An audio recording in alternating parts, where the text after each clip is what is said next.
लगावस जनवा की घर घर लगावस जनवा चाह गुल जार जो अंगनवा की घर घर लगावस जनवा चाह गुल जार जो अंगनवा की घर घर लगावस जनवा नेनुआ करैली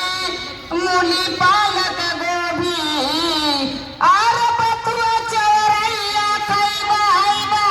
नरोगी के घर घर लगावस जनवा चाह गुल जार जो अंगनवा कि घर घर लगावस जनवा सहजन का जूस पिया खाओ कर भाजी और वही का पकौड़ी का शरीर रही ताजी की घर घर लगावस जनवा चाह झूल जार जो अंगनवा कि घर घर लगावस जनवा निज साल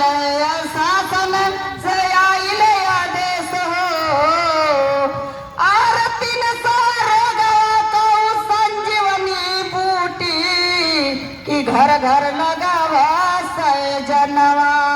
चाह झूल जार जो अंगनवा कि घर घर लगावस जनवा